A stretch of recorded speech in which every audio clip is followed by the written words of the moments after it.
I'm Yuri. I'm Jacob. And we're going for a drive.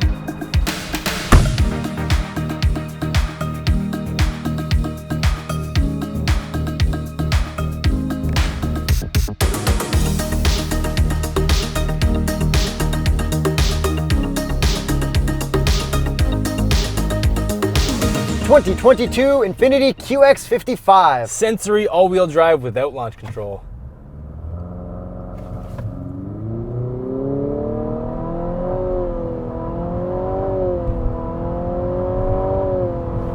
That was weird.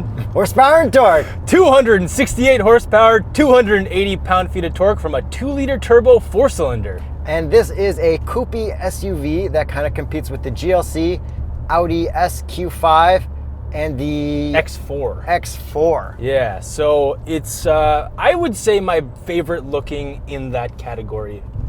Kind of like the BMW and the Mercedes more, looks-wise. Yeah. But this does look good. And then this is just the coupe version of the QX50. Yes. What do you want to start with? The looks? We haven't really done an Infiniti in a while besides the QX80 that should be out before this. Yeah, definitely watch that video. Yeah, let's start with the looks. It actually looks really good. I think Infiniti styling is spot on and all of them look amazing. It looks gorgeous, I would say. Okay, from the front, that grille, really good shape. It's got a very cool wave pattern in the grille. And it's a big grille, but it's not offensive. Yeah, also there's no front plate on here, so we don't know how it's gonna look when you actually put a plate on it, but I feel like Infinitis always look good. And there's always so many Infiniti SUVs on the road. Yeah, like tons. I don't know if everybody just got a really good deal. Maybe you head to tsp.truecar.com, click the link in the description below for discounted price offers, but like they're everywhere. Yeah, there's a ton. So then headlights are actually awesome too. All the new Infiniti headlights have like a really good solid shape with no LED bleed or anything. Yeah, like a really nice quality LED with a nice swoop in it. Okay, moving on to the side view. Really smooth body lines, which is really nice. Yeah, and like I said, this is my favorite coupe SUV in this category because I normally hate these things. I actually kind of like the QX50 looks more, I think. I can see where you're coming from. It just looks more traditional SUV. Yeah, but I usually like the coupe SUV, so that's the weird thing about this. But maybe, I don't know, depending on the color, this one isn't in that really awesome red. This one's kind of like a bluish, greenish, grayish. And this almost gives me the FX35 or FX50 vibe, like the original one. Yeah, I think this is kind of like based off that. You know what I mean? This is the progression. It's good though. I like it. Because that one was kind of coupey too. Yeah, and I really like that. I actually considered buying it at one point. I don't know what I was thinking. And then as for the wheels, do you like them? They're okay. They're kind of interesting shape for a 5-spoke. And they're like a dual color. I don't know. Yeah. Yeah. Oh, okay, and what would be the Continental recommended tire for an Infiniti QX55? The Viking Contact 7 or the Extreme Contact DWS 06 Plus. And then back end, killer taillights. Like really, really good. Individual LEDs everywhere. It looks very quality. It looks like a wing. It looks like something Genesis regrets not making for themselves because it kind of looks like the Genesis logo. I could see that, yeah. Anyways, I absolutely love that. The rest of the back end does look pretty okay. We've got fake exhaust tips. Yeah, so I'm going to be harsher on these types of exhaust tips for 2022, so I'm giving these a fail because they're disconnected. But we should probably listen to it from the outside.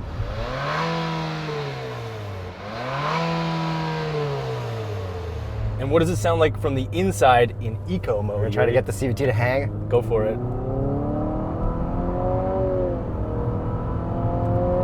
That was even better.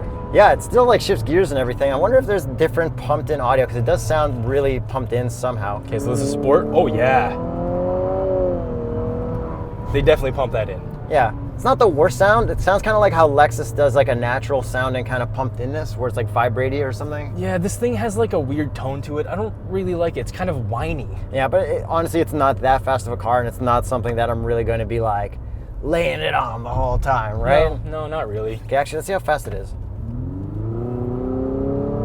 It's torquey. It's better than expected. Yeah, it's good. And there's a lot of weird things we can do to make the drive feel naturally, but we'll talk about that with you behind the wheel. Overall, looks-wise, I think they did a great job. This one should have been in red, but still, I'm not convinced that it's my favorite. Okay. And now I want to talk about some infotainment stuff, which I actually kind of like. Okay. I saw this, I'm like, a double screen setup, this can't be good. this is going to be awful. Yeah, we stopped reviewing Infinitis because we hated the double screen infotainment in that what, Q50 or whatever that was. There was something weird about it, but now... And we drove the QX80, which didn't have this. It had a single infotainment. Which was great. The newer Rogue style. But this, I actually really like. Okay. The top screen is your map, but if you plug in your phone, it'll be Apple CarPlay up there. Awesome. And then I can have my radio at the bottom screen, and it's not affected by what's at the top. So I can actually have my Google Maps and my radio controls working perfectly. And that is difficult to do in a lot of the tall screen ones, like in the Subaru and in the Ram.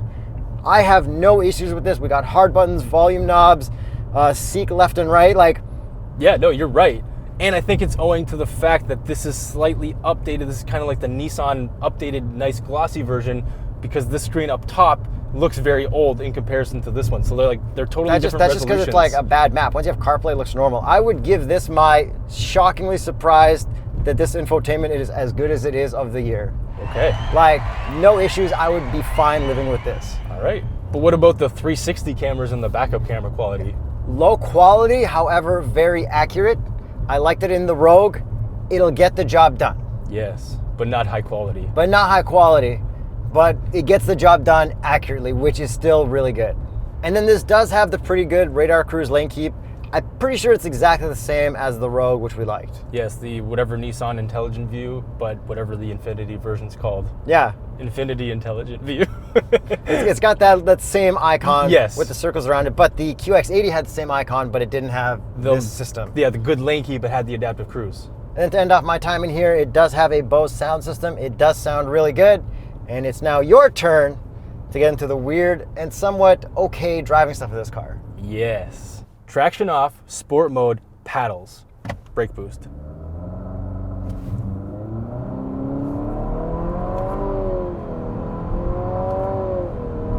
It's not bad. It's not bad when you use the paddles. It's making a lot more sound than there is go. It's CVT engine stuff. The people who buy this aren't going to be wanting to be ripping it like that. They might though, because the competitors do rip. So like that's why you go with that. That's why you go with the competitor. Yes. If you want to rip, you go with the competitor. If you just want the look and less rip, the thing is, this isn't slow, and this is actually, the engine is a feat of engineering because it has the VC, which is variable compression. We don't really talk about compression ratios on this channel, but the way I will explain it is that it's a feat of engineering because it can vary from a high ratio to a low ratio when it needs it. So basically you can change a bunch of witchcraft on the inside of the engine to change it while it's driving, which other engines can't do. And if you want to go really in depth on this feat of engineering, watch Engineering Explained. Jason has a really good Infiniti sponsored video where he explains everything in depth. Because the amount of power that they're able to extract from this engine, no, it's not like Mercedes where they get like 400 horsepower out of a 2-liter engine.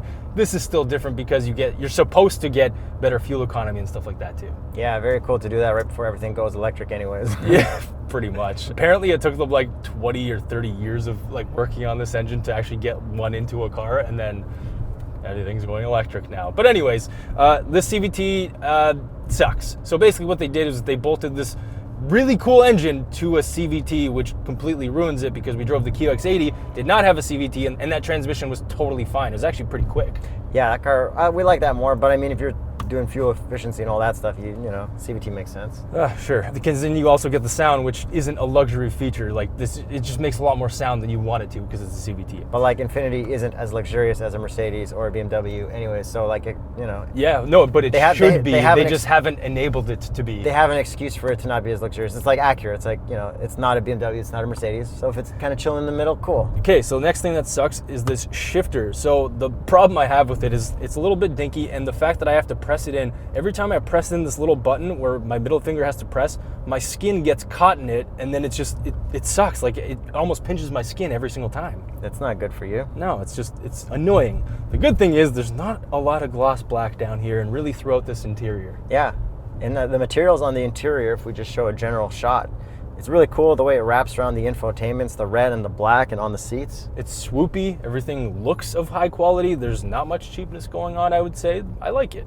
The next thing that I don't like is the way that the CVT and engine respond to the pedal. So you give it a little bit of input, like I will right now, and then you get this extra boost. It's hard to drive this smoothly. And that was because we found that there is in the settings a drive mode enhancement thing called Eco Pedal.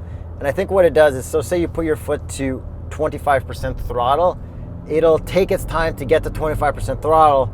So it'll make you think that you're at 20% throttle, and then it's giving itself an extra 5. It's trying to make you use less gas, but what it actually does is it just makes everything not smooth. It just feels like you're pushing more after. So all you do is turn it to off, and then it helps, but it doesn't solve the problem. It's a huge noticeable difference. The next thing that also sucks is the steering. It's very heavily overboosted.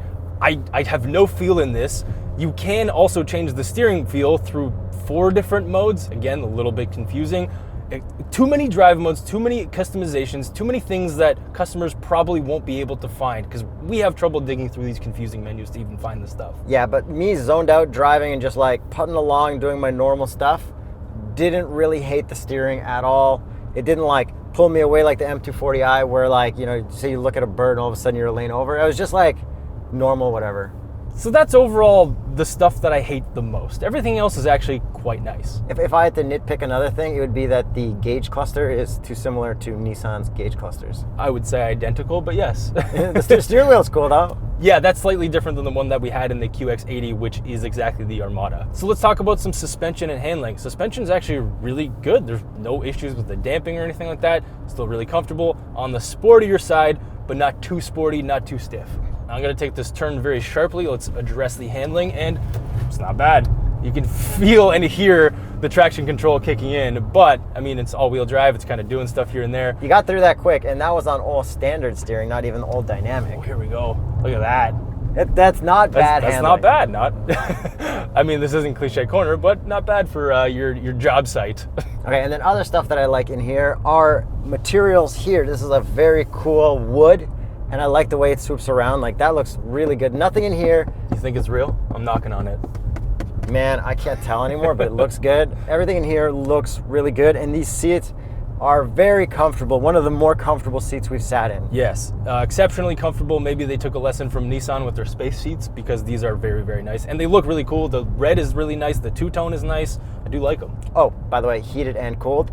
Back seat room, I have enough room behind myself at 5'8". And I don't for my head, because this is a coupe SUV, so that kind of sucks. And a funny thing that I noticed up here, just because we drove the QX80 recently, the turn stock, you can't actually rotate this, even though it looks like you should be able to, because you could in the QX80, but your controls for your lights are moved over to the switch over here, so this is just like a carryover parts bin. They didn't want to make a new mold where the parts weren't disconnected. So they just don't let you move that. That's I bet if funny. I force it, I'm not going to. No, do not.